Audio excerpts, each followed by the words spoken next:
Okay, long overdue. So let's get into it. There is something that I want to talk about, and I'm just going to jump right into it. All right, you guys.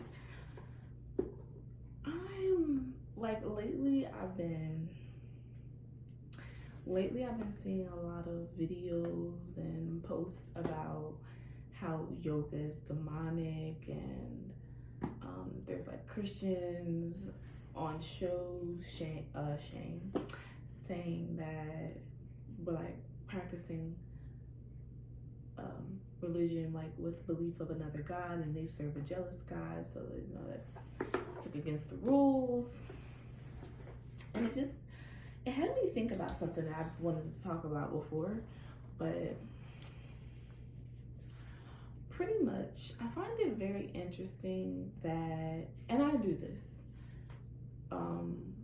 but when I say I do this, I mean I do this with sometimes like when you don't know something or when something's like unfamiliar to you, you might judge it. You might be like for example, I don't eat octopus. I would never eat octopus. I see somebody online eating an octopus and be like, there's so much you can eat. Why are you sitting there eating octopus? So, for example. But it's quite interesting to me how when it comes to religion, everyone thinks theirs is the right one, the only way. And I'm here to talk about how if something is meant for you, it's going to resonate with you, okay? If you've never looked at the clock and it was 11:11, or you saw a loved one's birthday who's no longer with you and you were just thinking about them, and it's like you see their birthday right there on the clock, those are the moments where you're like, okay, universe, you're speaking to me. Okay, God, thank you for that message. Okay, ancestor, thank you for letting me know that you're still with me. Nowadays, you can't talk to your ancestors. You can't set up an altar. You can't do nothing without being labeled, you're a witch, you're demonic. And actually, I won't say nowadays because that's been a thing. And that's something that they use against women and individuals during the Winston-Salem trials, witch trials. I remember learning about that in school, just being so fascinated, and then turning around being one of them women that would have been burned at the stake back in the day, baby, especially if you black. Don't you dare talk to your ancestors. It's that magical power that they want you to act like you don't have, but that's for another conversation. I'm just here to talk about the fact that when it comes to religion, when it comes to your beliefs, if it resonates with you, practice it, learn about it. Learn about stuff. I'm not a Christian, but guess what? I read the Bible because I find the stories in the Bible can sometimes intertwine with what I'm going through in life. So I'll be like, oh, that's a good lesson. How did they handle it? And that happened, thousands of years ago? I believe that there's pieces in the Bible that are correct and that resonate, and what doesn't. I move on. There's actually verbiage in the Bible. Matter of fact, let me get it. Woman's Devotional Bible with daily devotions from godly women. Where is this chapter? Here it is. Night weeping.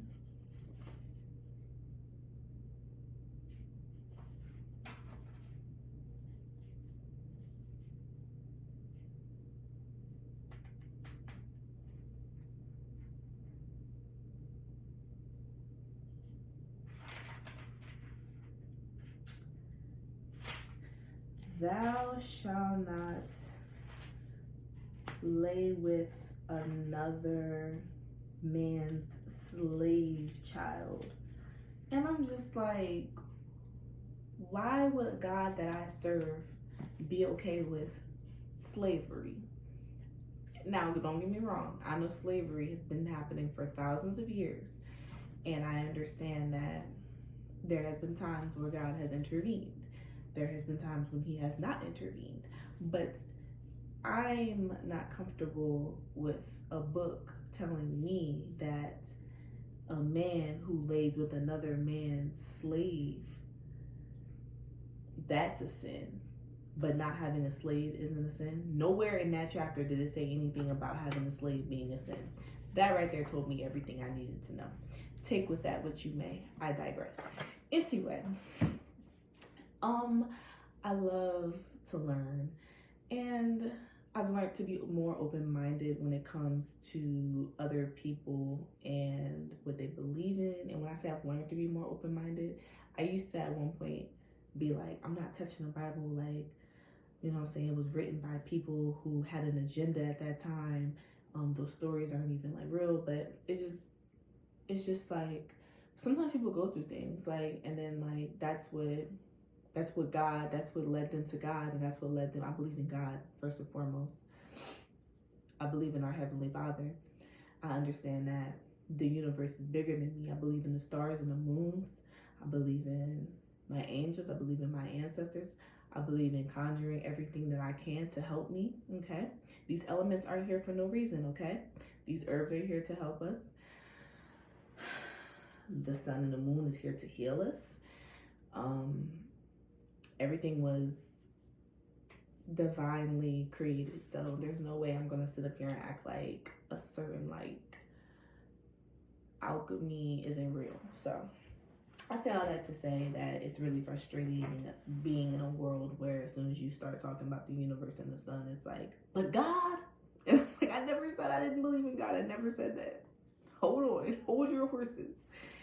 All right. So let me get into my other topic that I wanted to discuss. And that was this book right here. So the Good Moms, and then they kind of bleed into each other. At first I was like, I'm gonna do 2 separate videos. I'm not doing that, okay? I've been talking now for 7 minutes. Might clip a little bit, might not. This book right here, which I've taken the paper off of, is the Good Moms Bad Choices book. They have a podcast. Love that podcast. That was the first podcast I started listening to about 4 years ago. 4 years ago I was listening to that podcast, and changed my life. Went to one of their shows with my best friend. It was great. That's where I bought this $20 book. I'm not gonna lie to y'all. When I first got this book, I read it at the time. I was like, this is boring. I'm not reading this. Wasting my money. Set it to the side. Now, fast forward 2 years later, I opened up the book again because I'm a firm believer that when things are for you, they will come to you at the right time. And as much as I don't want to hear that sometimes, because I'm definitely a go-getter, you can't tell me no, okay? But when it comes to this book, I love this book, okay? I'm almost done. I probably got 30 pages left. And I want to talk about it. And when I'm done reading the full book, I might say some more. But right now, I want to talk about it because I genuinely think that as a mom, even if you believe in whatever you believe in, that's why I started my video off with this rant, that you should read this book if you're open-minded, and only if you're open-minded, because they're not your regular orthodox women, okay? These are some free-spirited, raw, open-minded women, and they're sharing their journey, and they're not really holding back, I think. So I genuinely think that how the book is written itself, I took some notes, that's why I'm looking at my phone right now. I think the book style is so intricate because it starts off with BC, right? And they name that before children, but BC before Christ. So lock in, love that. Describing Erica's adolescence first and then going into Mila's. It's basically their childhood shaping their viewpoint of men and relationships, and then fast forwarding to adulthood to them meeting their child's father, aka baby daddies, being Black women, having baby daddies, getting pregnant, not being married, that whole thing. Then in the 3rd chapter, having children in a less than ideal circumstance. So that's in the first 3 chapters, and they call that BC. Then they have AD, after daddy. describing the events that transpired after meeting and having their babies, breakups, makeups, cycles, heartbreaks, etc. And just to like dive a little bit more into that, it's written like back and forth. So it starts off with Erica's story, and then she ends it on this like very funny, witty note, and then we go into Mila's story, and then she ends hers on like a funny, like wow moment, and then like they start talking about something else, or they might finish off where they left off, like they're still just like teeter-tottering. And I think that was so cool how they wrote that, and I didn't notice that the first time I read it because, like I said, I only read like 2 chapters, and I was pregnant at the time, and I was in a completely different state of mind. But I'm a different person now than I was when I had my first son. I have 2 children, 2 boys, and this book is really good for like tapping back into that spiritual, that I would say whimsical spirit of mine that I feel like I was like just kind of like dwindling down at one point, just getting lost in motherhood. And I hope that if you have the time, you get this book. I'm not being sponsored. I just like to share and talk about things, and you just, read it. Like they have like these little practices and games and questions and things they want you to do throughout the book. Do those. Like, it's interesting, like lists that they want you to make, and like, what are they called? I'm gonna give y'all an example. So,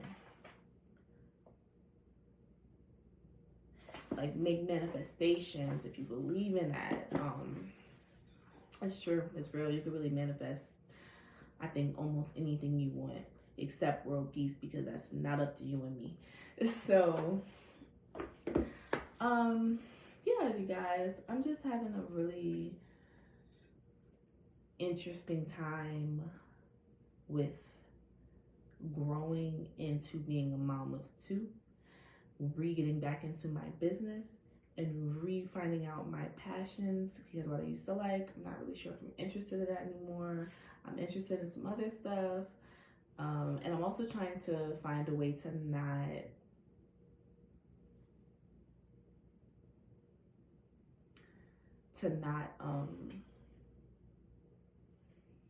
prioritize other things over myself. So what that means is, and I think Mila wrote this beautifully, and that's why I was like, I definitely want to talk about this. She has said, and I quote, "Be as serious about yourself and choosing yourself as you are with being a mom. Take your pleasures and need for fun and adventure as seriously as you take your marriage and your kids. Watering your pleasures nurses and feeds the garden that often nourishes the people we love." And that is 100%. I've been around people who don't nourish themselves. You cannot pour from an empty pot, okay? I've heard that saying since I was a child. And it's so crazy because you cannot, like, you're going to lose that battle. You're going to be bitter. You're going to be miserable. You're going to wake up in 20 years and realize you didn't do shit for yourself. So it's very important, man and woman. I know I'm probably speaking to like whoever is watching this video right now, but it really goes to anybody who is in a space where you're prioritizing your job more than you are yourself. You go home, you live the same life every day. There's no fun in that, okay? There's no magic in that, all right? You're gonna look up one day and be like, what the fuck did I do? Now you 60, 70 years old traveling. That's great. Still travel when you're 60 and 70. But what I'm saying is, you probably would have wanted to do some of that when you were like younger. Like, put yourself first sometimes. Like, when you get off work, don't just go straight home. Try and find some new hobbies. Like, and if you're not a hobby person, try reading a book. Try like exercising your brain. Try learning something new. Go to the library, okay? Get a library card. Yeah, feed the homeless. Do something. Like, just do something. Please, anybody. So I really appreciate y'all for listening to me talk for this last 15 minutes. And I hope even if I just reach one person, I did my job. I want a shameless plug, but yeah, shameless plug because ain't nothing shameful about it. I own a herbal shop. I sell herbal teas. I sell oils. I sell yoni steams, and I'm trying to curate a wellness center. That's something I'm really passionate about, like I was saying. And I hope you guys just continue to support and show love. Thank you so much for subscribing to me. I have not been consistent for as videos. It's taken me 2 years now to get back on track and to try and start making videos. And I'm looking forward to it. So that's all I got to say. My name is Rhea. If you like this video, let me know what you thought in the comments, and I will see y'all next time.